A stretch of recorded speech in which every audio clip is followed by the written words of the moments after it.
November 7th, 2023. Today we got a measured move up of basically this spike from the 2 low to the 7 high, and that's about where the high of the day was. I thought there were more important factors up here than this measured move, but it was there. We also got a two-legged correction down here that was pretty much exact, or I think it was exact. And I thought this was really important too. I thought it was reasonable to think that we were going to get a sell off into the close, which we tried to, but it was too late in the day. Um, but when you start to get this bar like 62 and it doesn't close on slow and not below the moving average, and then you get kind of bad follow through on 63, you know, bears start to get worried that this is just a correction in what's probably a trading range rather than a sell to close bear trend. And that's why you end up seeing one pullback, two, and you get a perfect two-legged correction here. Because bears were hoping that we were going to get a strong sell-off, but is this strong? No, not really. Is this what you want to see if you're hoping for a big bear trend? These doji bars? No, not really. So I think that's one of the reasons why traders scalped out at that like two profit target. Bar one basically opens right at the 78 close from yesterday. It's a really big bull bar, but that's going to make it a magnet, so technically reasonable to buy the close bar. And when you can see, if you bought the close, you were disappointed in the follow through here. You got three bad follow through bars, and so what are you going to do? And on the open of the day, we traded right up to that close, and all the bulls who were long immediately sold out of their longs, and that caused the big bear bar on bar one. So I think this is bulls selling out of their longs, disappointed that they got bad follow through and did not get a buy the close rally. Why do you get bad follow through on two? Well, because bar one is a really big bar, and when you get really big bars, especially on the open of the day, they're probably just not going to get follow through. Some traders will sell below two, but if they're selling below two, they're hoping that we're just going to completely collapse. They're hoping you're going to see another bar like bar one and get a big bear trend day. And when you don't get that on bar two, a lot of those traders will buy back their shorts at the market, and that's what's causing the rally up on bar three. Is the traders who sold below this, they're disappointed in this, they're buying back their shorts.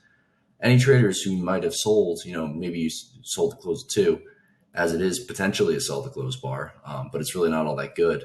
But any traders selling, I know I just said that. I want to make a point real quick. I know I just said that, some traders sold this and they're disappointed in this and they're buying back their shorts. And that's true. But it's also true that some traders would sell this close, but those traders are going to manage their trade very differently. The traders who are selling this close are not really expecting the market to just sell straight off. It'd be cool if it did, they'd like it to, but they know the reality that we're probably going to get a pullback. And so those traders are willing to scale in above the bar versus the traders, a lot of the traders anyways, who sold below one, who I'm talking about, who are causing this, are not really willing to scale in. So they're faster to buy back their shorts and cause bar three. And the bears who sold to close at two, they'll sell more higher because they know they need to be willing to scale into this trade to make it profitable.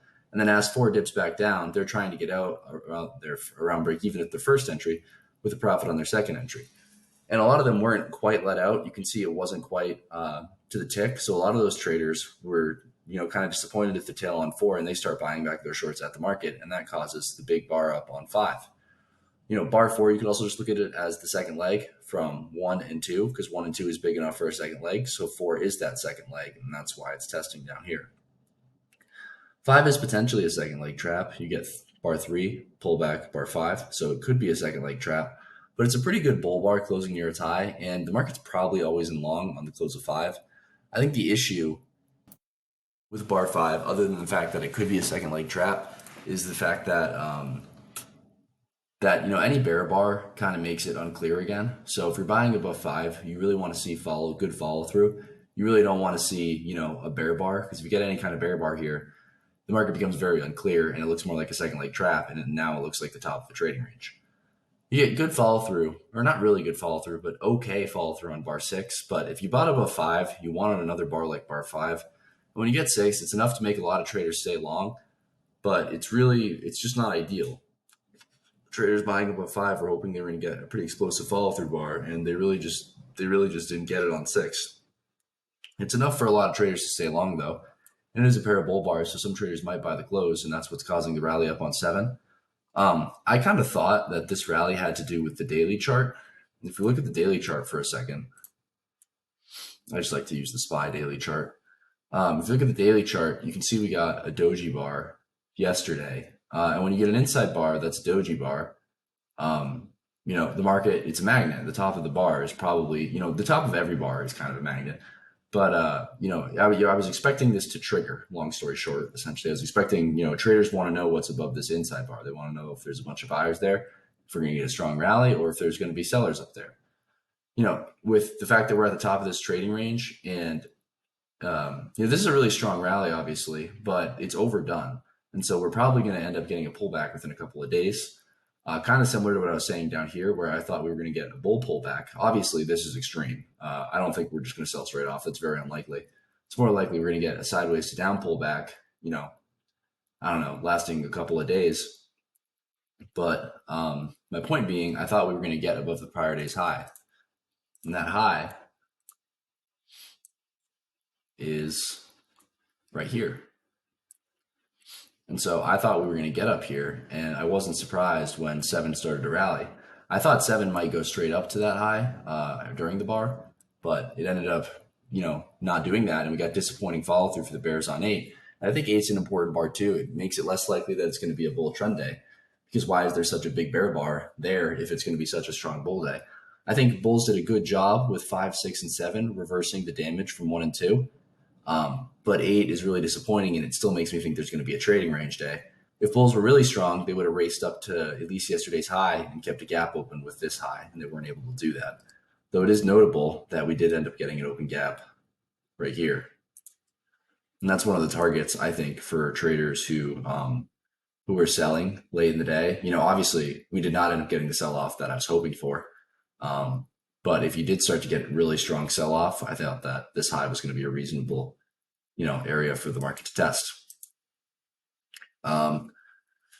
So 8 disappointing, but 5, 6, and 7 strong enough that we should get another leg up and potentially test the 7 close. It's kind of hard to stay long below 8, but I think it's definitely okay with how strong these 3 bars are. 9 trades up, tries to test the 8 close, isn't quite able to. We have tails on both sides of the bars, so it's not all that great to buy above. And 10 is an inside bar. I think it's an okay swing buy above 10, but it's pretty risky. I mean, it doesn't quite close on its high. It's got a big tail on the bottom. The prior bar has big tails, and we've had some decent bear bars today. Bears haven't really made much money selling below anything. They've made almost no money selling below things. So that makes 10 a little better. The fact that, bears weren't really able to make a reasonable amount of money below 1. They didn't really make anything below 8. And bulls, they could have bought below 1. They could have bought above pretty much any bar. They could have bought pretty much below or above any bar at this point to this day, and they would be at a profit on the close of 10. So bulls are making money and bears are not. So that's something that's important. Follow through on 11. Again, it's not really the follow through you want. It's kind of similar to 6, I think. I think 6 might even be a little better. But I think if you're buying above 10, you wanted to see 12 on 11. And I think that's one of the reasons why there was a micro gap down, is because this just wasn't quite what the bulls wanted. And then you get a big bull surprise on bar 12. I think 12 is a reasonable buy the close bar. We broke strongly above the prior day's high. So it's a strong bull breakout above that inside bar. And, it should go for at least another leg up with how strong this is. So I think it's pretty reasonable to buy the close of 12. You get more follow through on 13, but there's a tail on the top, which isn't great, but still an okay buy the close bar. 13, 14, same deal. The bars are getting smaller. You can see the body. This is a big body, smaller body, smaller body. And you don't want to see that. That tells you that the buying pressure is waning. So there's less and less buying pressure, which means that we're probably going to start to go sideways soon. You can see bar 15, doji bar. Generally, when you get a doji bar, so in a buy the close market, when you get a doji bar, the buy the close is probably going to end within 3 bars. And in a sell the close market, when you get a doji bar, the sell the close is probably going to end within 3 bars. And so, you see 15 and bulls buy the close of 15, hoping that it's not going to trigger. It is still a buy the close bar with how strong this has been, but you have to know that we're probably going to start to go sideways soon. Good follow through on 16 and 17 for the bulls. Really tight parabolic channel. Probably enough for a second leg. And then you get bar 18. Keep in mind, 90% chance we're going to get a breakout of the 18 bar range. So probably going to get at least back to this high. And then you get 19. Kind of disappointing for the bulls. Bulls were hoping this would be a pause and if we were going to continue to rally. And if you look, the bears who sold above 15 and scaled in higher, any number of points, we're able to make money during 19, and that's really disappointing for the bulls. 20, it's a bear bar and it's an inside bar closing near its low. If you're a bull, you probably don't want to see three straight bear bars. That's pretty disappointing. And bears get bad follow through. So if you sold the close of Still the close at 20, that's super risky with how tight this channel is. And they were hoping to get a collapse down, and they just don't get it on 21. And that's why on 22, when we're testing down around this price, bears start buying back shorts, causing 23. But at the same time, it's a 5 bear bar micro channel. So, if you're a bull, you're really not thrilled with how this went. And it makes me think that there's going to be scalpers up here if we go back up to that high. You get an inside bar on 24. Um, you know, can you probably buy 24 to get up to this high? Yeah, but it's just not all that high probability. And I think you need to be, or it's probably reasonably high probability if you're willing to scale in, because it's more likely we're going to break out to this side of the 18 bar range. But I just think with all this tight trading range here, it's just better to stay out and see what happens. And if we get strong closes at a new high, then great. Follow through on 25 and more follow through on 26. And then basically a failure at 27, failure to break out of the 18 bar range. When you get a failed breakout of the 18 bar range, the market often tries to reverse into the other side. I have a couple examples, I think. July broke out of the 18 bar range, you can see here. And then we got a reversal down and we broke out to the other side of the 18 bar range. October 12th, okay.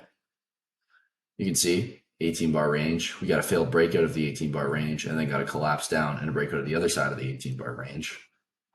I have just a lot of different, a lot of the slides kind of have the same, like these have kind of the similar things, but I'll just try to make it more detailed if I can. Here we got a failed breakout attempt of the 18 bar range. Is not a very good example. Failed breakout of the 18 bar range, and we didn't quite break out of the other side. Failed breakout of the 18 bar range, and we did break out of the other side. So that's essentially what I was hoping was going to happen. I added a new chart, or a new one where, because you have to add if the reversal attempts fail, and you can see here. It doesn't really matter. But point being, we got a failed breakout of the 18 bar range, and when that happens, traders start to wonder if we're going to break out of the other side. Now, obviously, this is a really strong move, and a lot of those days I showed were trading range days. So it's less likely that we're going to get a move all the way down to here than it was on those days. But the point still stands: when you get a failed breakout of the 18 bar range, you're potentially about to get a swing down. And I think 28 changes the character of the day. You also have to keep in mind that we're pretty overbought in the short term on the daily chart. So are we probably going to continue to rally a lot higher on the daily chart? No, probably not. We're probably going to go more sideways to down for the next couple of days. And when you get a big bear bar like 28, that tells me that bulls are losing interest, and they know this probably isn't going to be a bull trend day. And this really damages the case for a bull trend day. If you think about it, there's a tight trend line here, and you get a trend line and a trend line break and a higher high.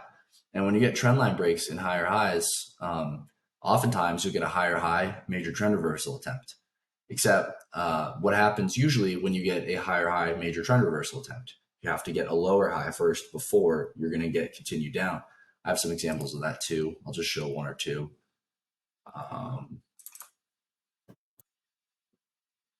I want to find a higher high. We got one in here. Here's a higher low. So we got a trend line break, and then a higher low on 24, and it ended up pulling back one more time and forming a triangle. But this is a good example. We got a trend line break, and then a higher high major trend reversal. But you have to get the lower high first before we're going to get the big failure. Trend line break, and then a lower high. And so this is a lower high major trend reversal, not a higher high. But I think this is a good example to illustrate my point. And I thought that we might have to get a lower high. So when you get bad follow through on 28, I thought we might rally a little more. When you get bad follow through on 29, I thought we might rally a little more. And we got a doji bar on 30, which was disappointing. Then we got a big bear bar on 31. And 31 was interesting. I thought it was a reasonable swing sell because you're hoping that we're going to continue to collapse down, and you want fast follow through on 32, 33, etc. And I think 30, 31, always in bears can definitely sell below, but it could be a second leg trap. So you have to be kind of quick to get out if you get a couple bull, or if you get basically any bull bar closing on its high, you kind of just got to get out. Um, and so I thought a lot of bears would take the sell, hoping that we were going to collapse down. But this was a pretty tight channel, so you got to think that if you're selling below, you just got to be a bit worried that this is a second leg trap and that this is strong enough for another leg up.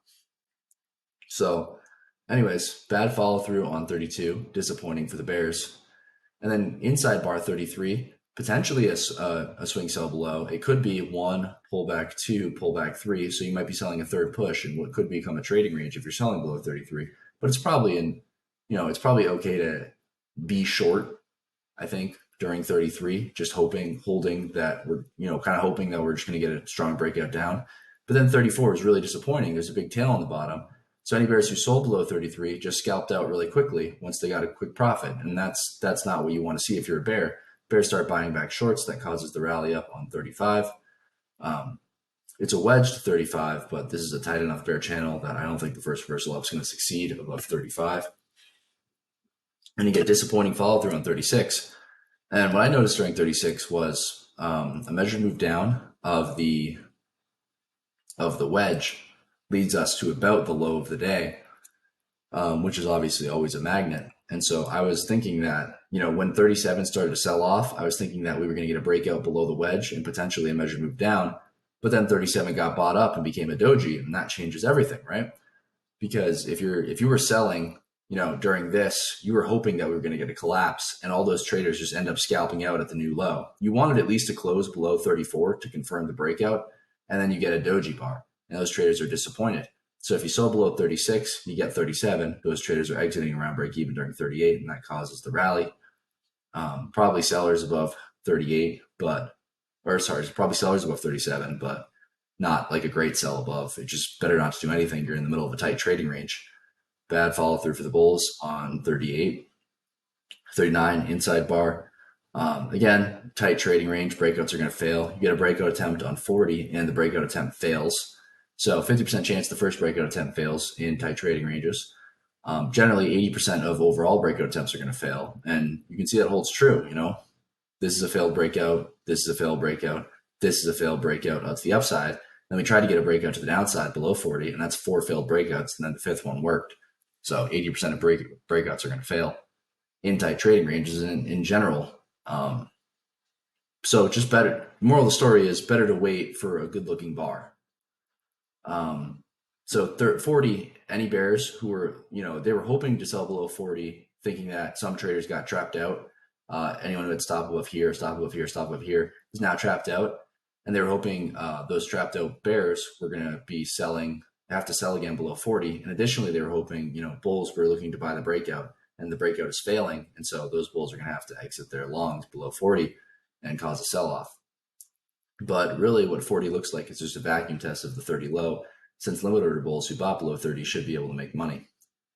Bad follow through on 41, and then bears buying back shorts causing 42. 42, a good bull bar closing on its high. I think, if you're short for any reason, you're going to get out above 42. Therefore, 42 is probably an okay swing buy.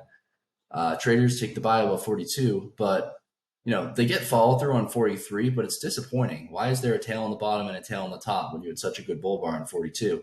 It's not the worst follow through in the world, but I think 43 serves as a reminder that you're still in a trading range and you're trying to break out of a tight trading range. And usually you do end up testing the apex of tight trading ranges, which is what happened on 78.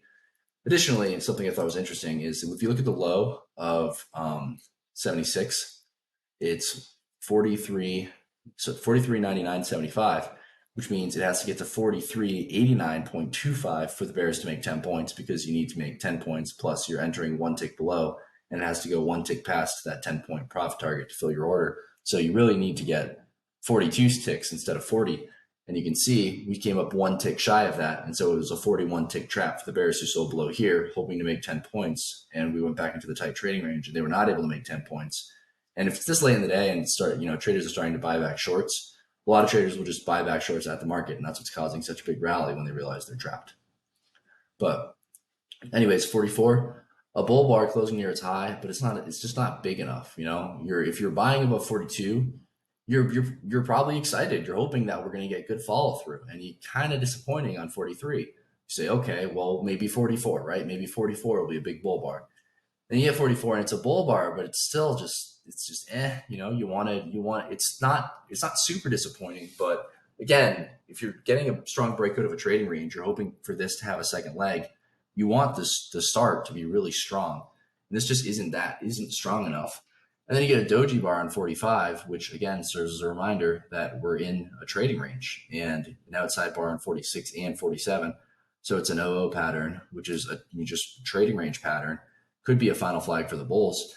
Then you get 48. I don't think always in bulls have to exit below 48, but it's kind of tough. It's basically a double top with 45. And you're at the overall top of a trading range. And how valid really is your premise buying above 42 that we're going to get a swing up when you have this kind of follow through? Not very. Some traders might exit below 48, but a lot might also stay long, and you get an outside up bar in 49. Some traders might be trying to buy longs again above 49, but I don't think you're all that thrilled about it. And then you get a good bull bar closing near its high on 50, but it never triggers. Big bear bar 51.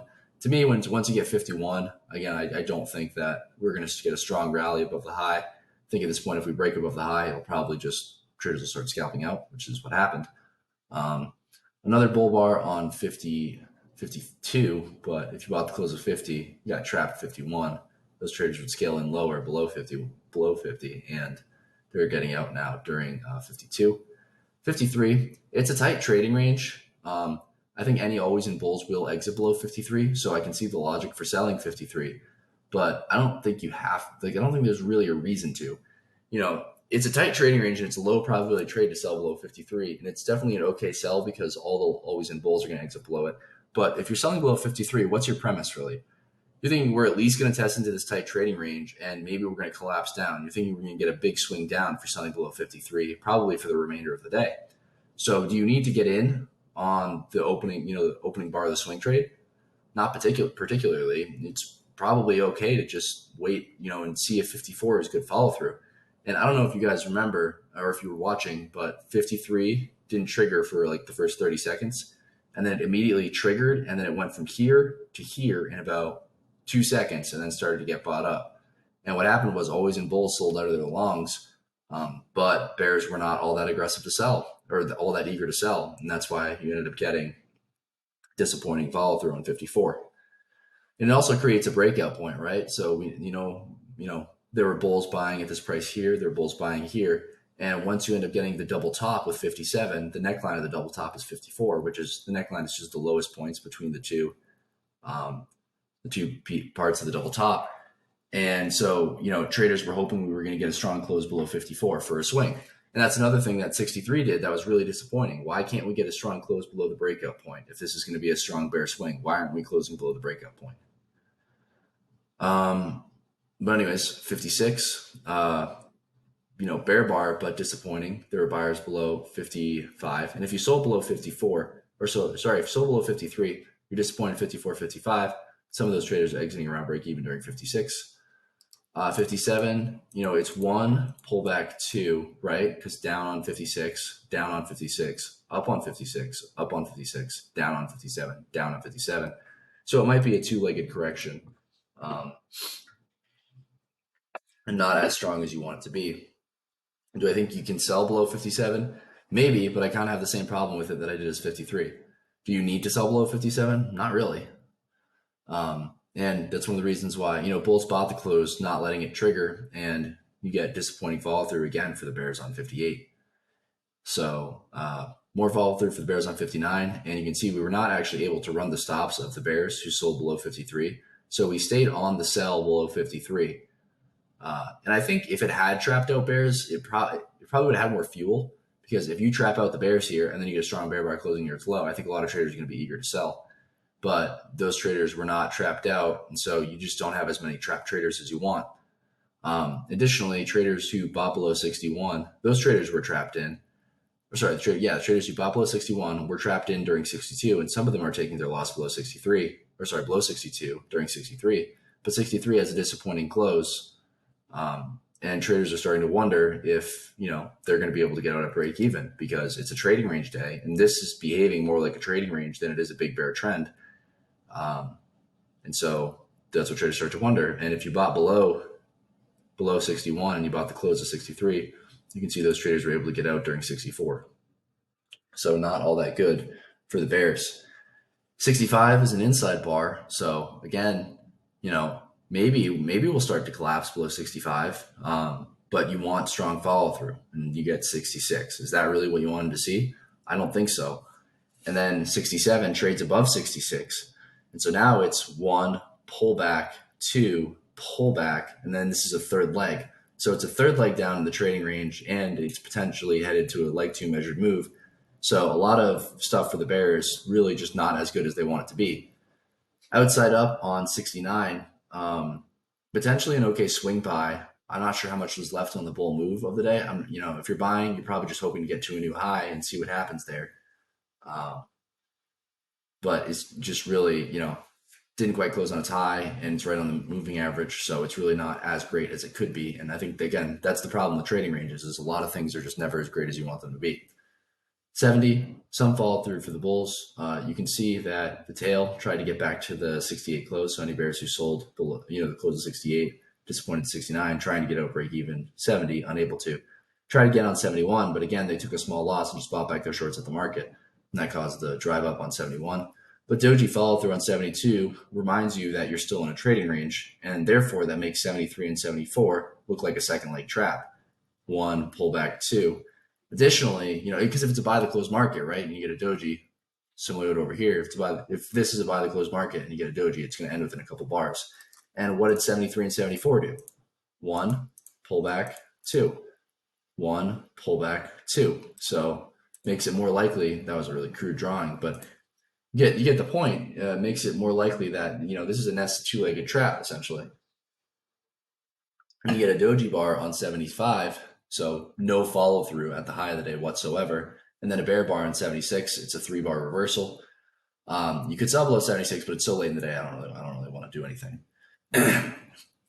For stop orders, I thought 5 was okay. I thought 5 made the market always in long, but kind of hard to do. I thought 12 was okay.